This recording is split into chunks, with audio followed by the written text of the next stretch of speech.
afternoon, my wonderful fourth graders. So, we are gonna go ahead and go over this amazing Padlet. The Padlet is called The World of Reading. It is for our ASL standard learners develop and satisfy personal curiosity by reading widely and deeply in multiple formats and write and create for a variety of purposes. So, Mr. Silva, what does this mean? Well, basically, we want to go ahead and make sure that you understand that reading, it's not just from a book. We can find different resources out there, such as ebooks, articles, videos that are read to you guys, and even like those little messages you guys send between each other. Those can be considered reading, but not quite. It's a purpose of reading, we can say. Okay? As we go through this Padlet, I want you guys to take the discussion question in consideration. So, right here, questions to discuss. Can a certain genre only be used for its intended purpose? Okay, so what does that mean? Can a certain genre only be used for its intended purpose? For example, if your teacher is having a nonfiction discussion about, I don't know, penguins, let's say, can we only use books that are nonfiction? Or can we use other books that are different genres, such as fantasy, such as fiction, anything like that that we might be able to use to create this amazing discussion flow? Okay, so we only use a genre? Again, remember, genre is what we use to focus each book on. So fiction, nonfiction, fantasy, so on and so forth. Okay, so can we use only a certain genre for a certain discussion that we may have with our classmates? Okay, as we go through this presentation, make sure to think about that discussion question. The next one, I know that as we come into the library, we're very excited to grab different books, either because our teacher told us about a good book, a friend told us about a good book, you're really into that series, right? So you want to go find those books. But how do we choose a book? So I gave you a little anchor chart right here that you guys can use, and it gives you the acronym for PIC. PIC stands for purpose, interest, comprehend, and know. Okay, so what do I want to read this book? That's my purpose. Why do I want to read this book? Okay, am I interested in this book? Do I understand the words? And do I know how to read most of the words? It is very crucial to understand these questions, because if we don't understand most of the words, are we going to be able to read this book and understand it? Not really, right? So we want to find a book that is at our reading level, that we are able to comprehend and enjoy, because that's what we want at the end, being able to enjoy the reading of it. Okay? So I did separate two of our resources here. We have reading on one side and writing on the other. Reading and writing. And we're going to start off with the reading ones. We know that reading and writing are interconnected, because we know that in order for us to read and develop our language, we can use it in our writing. Okay? So starting off, we do have the Twin Tribune right here. This is different articles that the Smithsonian in Washington, D.C. has come up together and given different articles for you guys to read. It could be either about Egyptians, about Amelia Earhart, about how the world came to be, whatnot. They give you different articles for you guys to read here, okay? And these are crucial because you guys can use them for research as well. So if your teacher ever assigns you a research paper, you can go ahead and go into the Twin Tribune. It's a free website that you guys can use, and for you guys to enjoy the love of reading as well, just to, go in there and read some articles. The next one that we have is Doggo News. Doggo News is articles provided for kids of current events, right? So we know that recently we've seen a lot of stuff in the news where there's this guy wanting to go to Mars, so you can find some of those articles here as well. Excuse me. If you're into sports, they have a lot of articles here of the new NFL drafts, of which team is winning and how it's going, and all that fun stuff as well you can find here. So there's a lot of stuff that you can use, and as well, it is a website that you guys can use for research, okay? As well, we know that Mr. Silva loves his National Geographic.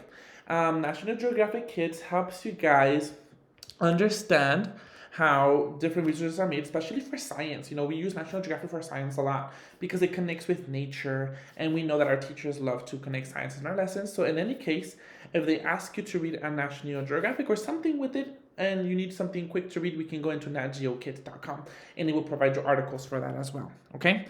The next website that we have is the Library of Congress. This is a big website because it does have a lot of resources and reading articles and books and ebooks that you can use.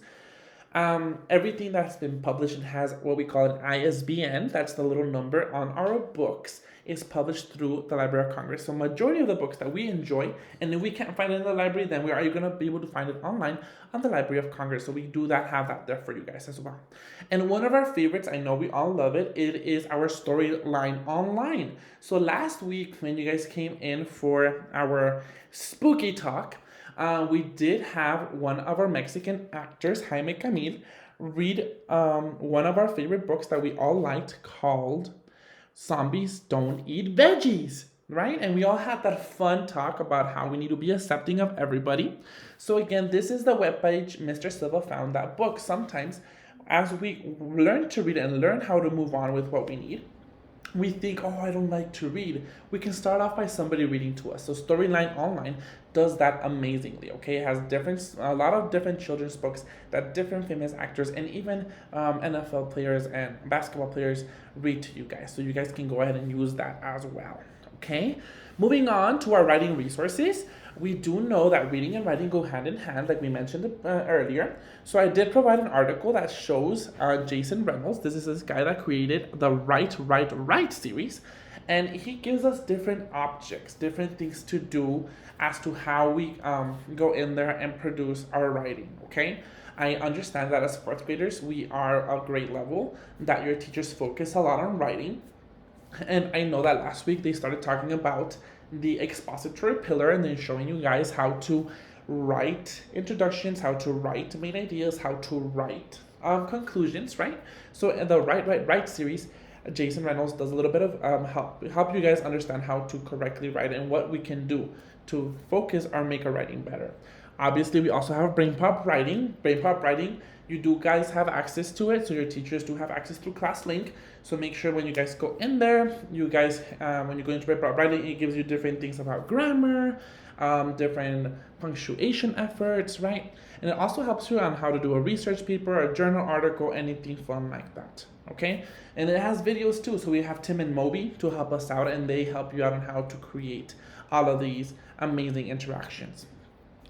As well, we have Pixton. Pixton is a comic series. Here is where you guys can go ahead and connect to what you guys are using.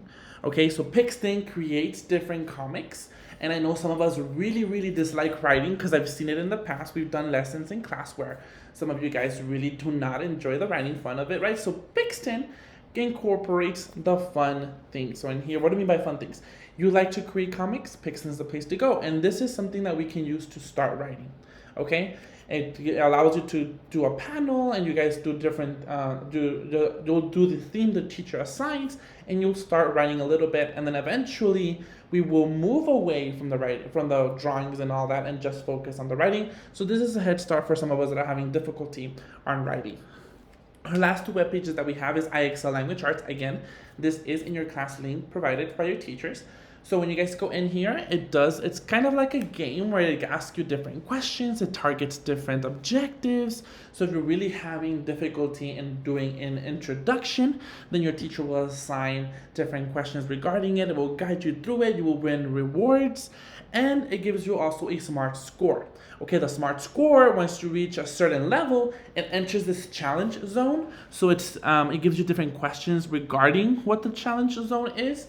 And you need to tackle all of them in order to succeed. And once you get that perfect 100 score, then it means you've mastered that level, okay? And last but not least, as we always know, poetry is always in our writing, and we know that poetry contest is coming up. So we also want to focus on poetry. So I know that some of us do have those little magnetic words in our fridge, just like we to just write different things. So this is kind of like it. So when you go into this link, you guys will be able to see different words that you can use for your magnetic poetry. They move it around and create different poems, okay?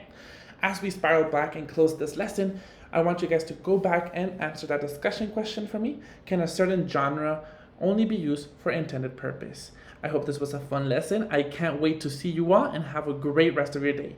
See you later, buddies.